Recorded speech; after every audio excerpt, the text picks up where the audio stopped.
ಎಲ್ಲರಿಗೂ ನಮಸ್ಕಾರ. ನಾನು ಆಮಗಿರಿ ಸೌಂದರರಾಜನ್. ನಾನು ನಿಮಗೆ ಮಾನಸಿಕ ಮೆಟ್ಟೋತ್ಸವ ತಿರುಪತಿಗೆ ಇಲ್ಲಿಂದ ಮಾನಸಿಕವಾಗಿ ಹೋಗಿ ದರ್ಶನ ಮಾಡೋ ಥರ ಒಂದು ಓದಿ ತೋರಿಸ್ತಾ ಇದ್ದೀನಿ. ಎಲ್ಲರಿಗೂ ಉಪಯೋಗ ಆಗುತ್ತೆ. ದಿನಾಗಲೂ ಇದನ್ನು ಓದಿದರೆ ನಿಮಗೆ ತಿರುಪತಿ ದರ್ಶನ ಖಂಡಿತ ಸಿಗುತ್ತೆ. ಅವನ ಅನುಗ್ರಹ ಮಾಡ್ತಾನೆ. ಮಾನಸಿಕ ಮೆಟ್ಲೋತ್ಸವ. ವೆಂಕಟಾದ್ರಿ. ನಮ್ಮ ಮನಸ್ಸಿನಲ್ಲಿ ಆ ರಂಗನಾಥನ ಸ್ಮರಣೆ ಮಾಡಿಕೊಂಡು ಈಗ ಮಾನಸಿಕ ಮೆಟ್ಲೋತ್ಸವವನ್ನು ಮಾಡೋಣ. ಈಗ ನಾವು ಇಲಿಪಿರಿಯಲ್ಲಿ ಇದ್ದೇವೆ. ಇಲಿಪಿರಿಯಲ್ಲಿ ಶ್ರೀ ಪುರಂದರದಾಸರಿಗೆ ವಂದನೆಯನ್ನು ಸಲ್ಲಿಸುತ್ತಾ ವೆಂಕಟಾದ್ರಿಯ ಮೊದಲಿನ ಮೆಟ್ಟಲನ್ನು ಸ್ಪರ್ಶ ಮಾಡುತ್ತಾ ಇದ್ದೇನೆ. ಆ ಮಾಧವ ಎಂಬ ಬ್ರಾಹ್ಮಣನ ಪಾಪವನ್ನು ಹೇಗೆ ನೀ ಪರಿಹಾರ ಮಾಡಿದೆಯೋ ಅದೇ ರೀತಿಯಾಗಿ ನೀನು ನನ್ನ ಪಾಪವನ್ನು ಪರಿಹಾರ ಮಾಡು ಸ್ವಾಮಿ ಸರ್ವೇಶ. ವೆಂಕಟಾದ್ರಿವಾಸ ಗೋವಿಂದ ಗೋವಿಂದ. ಶೇಷಾದ್ರಿ.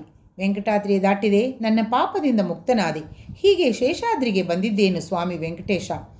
ಹೇಗೆ ನೀನು ಶೇಷನ ಗರ್ವಭಂಗವನ್ನು ಮಾಡಿದೆಯೋ ಅದೇ ರೀತಿಯಾಗಿ ನನ್ನಲ್ಲಿರುವ ನಾನು ನನ್ನದು ಎಂಬ ಅಹಂಕಾರವನ್ನು ಖಂಡನ ಮಾಡಿ ನನ್ನನ್ನು ಅನುಗ್ರಹಿಸು ಸ್ವಾಮಿ ಶ್ರೀನಿವಾಸ. ಶೇಷಾದ್ರಿವಾಸ ಗೋವಿಂದ ಗೋವಿಂದ. ಅಂಜನಾದ್ರಿ. ವೆಂಕಟಾದ್ರಿಯ ದಾಟಿದೆ, ಪಾಪದಿಂದ ಮುಕ್ತನಾದೆ. ಶೇಷಾದ್ರಿಗೆ ಬಂದೆ, ನನ್ನ ಅಹಂಕಾರ ಖಂಡನವಾಯಿತು. ಈಗ ಅಂಜನಾದ್ರಿಗೆ ಬಂದಿದ್ದೇನೆ ಸ್ವಾಮಿ. ಹೇಗೆ ಅಂಜನಾದೇವಿ ದಾಸೋತ್ತಮನಾದ ವಾಯುದೇವರನ್ನು ತನ್ನ ಮಗನಾಗಿ ಪಡೆದಲೋ ಅದೇ ರೀತಿಯಾಗಿ ನನ್ನನ್ನು ನಿನ್ನ ದಾಸನಾಗಿ ಮಾಡಿಕೋ ಸ್ವಾಮಿ ಸರ್ವೇಶ. ಸ್ವಾಮಿ ನೀನು ಈಶ, ನಾನು ನಿನ್ನ ದಾಸ. ಅಂಜನಾದ್ರಿವಾಸ ಗೋವಿಂದ ಗೋವಿಂದ. ವೃಷಭಾದ್ರಿ. ಅಂಜನಾದ್ರಿಯ ದಾಟಿದ ಮೇಲೆ ನಮ್ಮ ಬಲಭಾಗದಲ್ಲಿ ಬರುವುದು ನರಸಿಂಹದೇವರ ದೇವಸ್ಥಾನ. ಅದೇ ವೃಷಭಾದ್ರಿ. ಹೇಗೆ ವೃಷಭಾಸುರ ತನ್ನ ಆತ್ಮ ಸಮರ್ಪಣೆ ಮಾಡಿಕೊಂಡಾನೋ ಅದೇ ರೀತಿಯಾಗಿ ನಾನು ನನ್ನ ಆತ್ಮ ಸಮರ್ಪಣೆಯನ್ನು ಮಾಡುತ್ತೇನೆ ಸ್ವಾಮಿ ನರಸಿಂಹ. ದಯಮಾಡೋ ತಂದೆ ವೃಷಭಾಚಲವಾಸ ಗೋವಿಂದ ಗೋವಿಂದ. ಗರುಡಾದ್ರಿ.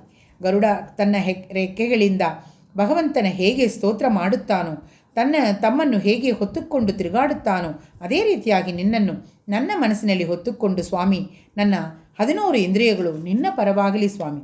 ನನ್ನ ತಲೆ ಎಂದಿಗೂ ನಿನಗೆ ತಲೆಬಾಗಿ ನಮಿಸಲಿ.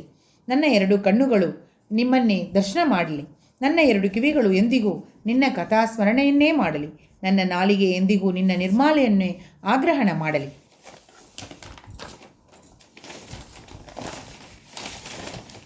ನನ್ನ ಬಾಯಿ ಎಂದಿಗೂ ನಿನ್ನ ನೈವೇದ್ಯವನ್ನೇ ಪೂಜಿಸಲಿ. ನನ್ನ 2 ಕೈಗಳು ಎಂದಿಗೂ ನಿನ್ನ ಸೇವೆಯನ್ನೇ ಮಾಡಲಿ. ನನ್ನ ಹೃದಯ ಸದಾ ನಿನ್ನನ್ನೇ ಧ್ಯಾನ ಮಾಡಲಿ. ನನ್ನ 2 ಕಾಲ್ಗಳು ಎಂದಿಗೂ ನಿನ್ನ ಕ್ಷೇತ್ರಯಾತ್ರೆಯನ್ನೇ ಮಾಡಲಿ ಎಂದು ಪ್ರಾರ್ಥನೆ ಮಾಡುತ್ತಾ ಗರುಡಾದ್ರಿವಾಸ ಗೋವಿಂದ ಗೋವಿಂದ. ಅನಂತಾದ್ರಿ. ಅನಂತಾದ್ರಿ ಪ್ರವೇಶ ಮಾಡಿದ ಮೇಲೆ ಮೊಟ್ಟ ಮೊದಲಿಗೆ ಕಾಣುವುದು ಬೇಡಿ ಆಂಜನೇಯನ ದೇವಸ್ಥಾನ. ಅವರನ್ನು ದರ್ಶನ ಮಾಡಿಕೊಂಡು ಸ್ವಾಮಿ ಪುಷ್ಕರಣಿಯಲ್ಲಿ ಮಿಂದು ವಂದನೆಯನ್ನು ಸಲ್ಲಿಸಿ ವರಾಹನನ್ನು ದರ್ಶನ ಮಾಡಿಕೊಂಡು ಧರ್ಮ ಅರ್ಥ ಕಾಮ ಮೋಕ್ಷ ಎಂಬ 4 ಬೀದಿಗಳನ್ನು ಪ್ರದಕ್ಷಿಣೆ ಮಾಡಿಕೊಂಡು ಆ ಮಹಾದ್ವಾರದಲ್ಲಿ ಪ್ರವೇಶ ಮಾಡುತ್ತಾ ಇದ್ದೇನೆ. ಅಲ್ಲಿ ಮೊದಲಾಗಿ ಕಾಣುವುದು ಹಿತ್ತಾಳೆ ಬಾಗಿಲಿಂದ ಆಗಿರುವ ಮೊದಲಿನ ಪ್ರಕಾರ. ಅದು ನಮ್ಮ ಸ್ಥೂಲ ಶರೀರ. ಅದನ್ನು ದಾಟಿದೆ ಇಲ್ಲಿ ಬರುವುದು ಧ್ವಜಸ್ತಂಭ. ಅದು ನಮ್ಮ ಮನಸ್ಸು. ಅದನ್ನು ದಾಟಿದೆ ಮುಂದೆ ಬರುವುದು ಬಲಿಪೀಠ. ಅದು ನಮ್ಮ ಬುದ್ಧಿ. ಅದನ್ನು ದಾಟಿದೆ ಬೆಳ್ಳಿ ಬಾಗಿಲಿನಿಂದ ಆಗಿರುವ 2 ಪ್ರಕಾರಗಳು. ಅದು ನಮ್ಮ ಲಿಂಗ ಶರೀರ. ಅದನ್ನು ದಾಟಿದರೆ 3 ಪ್ರಕಾರಗಳಿಂದ ಆಗಿರುವ ಲಕ್ಷ್ಮ್ಯಾತ್ಮಕವಾದ 3 ಪ್ರಕಾರಗಳು. ಅದು ನಮ್ಮ ಅನಿರುದ್ಧ ಶರೀರ. ಅದನ್ನು ದಾಟಿದೆ ಅಲ್ಲಿ ಬರುವುದು 3 ಮೆಟ್ಟಿಲುಗಳು. ಅದು ನಮ್ಮ ತಮೋಗುಣ, ರಜೋಗುಣ, ಸತ್ವಗುಣ. ಅದನ್ನು ದಾಟಿದೆ ಅಲ್ಲಿ ನಮ್ಮ ಅಪ್ಪ ನನ್ನೊಳಗಿರುವ ಬಿಂಬರೂಪಿಯಾದ ಪರಮಾತ್ಮ. ಅವನನ್ನು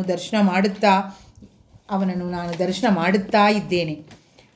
ಅಲ್ಲಿ ರತ್ನಖಚಿತವಾದ ನಿನ್ನ ಕಿರೀಟಕ್ಕೆ ಶರಣ, ನಿನ್ನ ಮುತ್ತು ಕುರುಳುಗಳಿಗೆ ಶರಣ, ಕಸ್ತೂರಿ ತಿಲಕ ಧರಿಸಿರುವ ನಿನ್ನ ಲಲಾಟಕ್ಕೆ ಶರಣ, ಕೇತಕಿ ಪುಷ್ಪದಿಂದ ಒಪ್ಪುವ ನಿನ್ನ ನಾಸಿಕೆಗೆ ಶರಣ, ನಿನ್ನ ಕರ್ಣ ಕುಂಡಲಗಳಿಗೆ ಶರಣ, ವೈಜಯಂತಿ ಅರವಿಂದ ಮೊದಲಾದ ಮಾಳೆಗಳನ್ನು ಧರಿಸಿರುವ ನಿನ್ನ ಕಂಠಕ್ಕೆ ಶರಣ, ಹೃದಯದಲ್ಲಿ ಲಕ್ಷ್ಮಿಯನ್ನು ಧಾರಣೆ ಮಾಡಿರುವ ನಿನ್ನ ವಕ್ಷಸ್ಥಲಕ್ಕೆ ಶರಣ, ಪಟ್ಟು ಪೀತಾಂಬರವನ್ನು ಧರಿಸಿರುವ ನಿನ್ನ ಡೊಂಕಕ್ಕೆ ಶರಣ, ಅಜಭವ ಶಿರ ವಂದಿತನಾದ ನಿನ್ನ ಪಾದಗಳಿಗೆ ಶರಣ. ಭಗವಂತ ತನ್ನ ಒಂದು ಕೈಯನ್ನು ಕಟ್ಟಿಯಲ್ಲಿಟ್ಟು ಮತ್ತೊಂದು ಕೈಯನ್ನು ತನ್ನ ಪಾದವನ್ನು ತೋರುತ್ತಾ ಇದ್ದಾನೆ.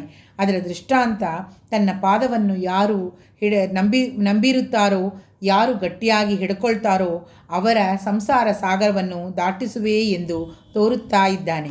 ಬಿಡನೋ ನಿನ್ನಂಗ್ರಿ ಶ್ರೀನಿವಾಸ ಎಂದು ಸ್ಮರಣೆ ಮಾಡುತ್ತಾ ಆ ಶ್ರೀನಿವಾಸನ ದರ್ಶನ ಮಾಡಬೇಕು. ಹಾಗೆ ಮಾಡಿದವರಿಗೆ ಭಗವಂತ ನಾರಾಯಣಾದ್ರಿಯಲ್ಲಿ ದರ್ಶನ ಕೊಡುತ್ತಾನೆ. ಪ್ರಾತಃ ಕಾಲದಲ್ಲಿ ಎದ್ದು ಯಾರು ಈ ಮೆಟ್ಟಿಲೋತ್ಸವ ಮಾಡುತ್ತಾರೋ ಅವರಿಗೆ 7 ಬಾರಿ ಗಂಗೆಯ ಯಾತ್ರೆ ಮಾಡಿದ ಪುಣ್ಯ ಬರುತ್ತದೆ. ಯಥಾಶಕ್ತಿ ಮಾನಸಿಕ ಮೆಟ್ಲೋತ್ಸವ ಸಮರ್ಪಯಾಮಿ. ಭಗವಾನ್ ಭಾರತೀರಮಣ ಮುಖ್ಯ ಪ್ರಾಣಾಂತರ್ಗತ ಶ್ರೀ ಲಕ್ಷ್ಮೀ ವೆಂಕಟೇಶ ಪ್ರೀತ್ಯರ್ಥಂ ಶ್ರೀ ಮಧ್ವಾರ್ಪಣಮಸ್ತು. ಶ್ರೀ ಕೃಷ್ಣಾರ್ಪಣಮಸ್ತು. ಕೃಷ್ಣಾರ್ಪಣಮಸ್ತು. ಶ್ರೀನಿವಾಸ ಗೋವಿಂದ. ಕಲ್ಯಾಣಾತ್ಮದ ಗಾತ್ರಾಯ ಕಾಮಿದಾರ್ಥ ಪ್ರದಾಯಿನಿ ಶ್ರೀಮದ್ವೆಂಕಟನಾದಾಯ ಶ್ರೀನಿವಾಸಾಯ ಮಂಗಳಂ. ಆನಂದ ತೀರ್ಥವರದೆ ದಾನವಾರಣ್ಯ ಭಾವಗೆ ಜ್ಞಾನದಾಯಿನಿ ಸರ್ವೇಶೇ ಶ್ರೀನಿವಾಸಸ್ತು ಮೇಮನ್. ಶ್ರೀ ವೆಂಕಟೇಶ ಲಕ್ಷ್ಮೀಶಂ ಅನಿಶ್ಚಿತಂ ಅಭಿಶ್ಚಿತಂ ಚತುರ್ಮುಖರೇ ದನಯಂ ಶ್ರೀನಿವಾಸಂ ಭಜೇ ನಿಶಂ.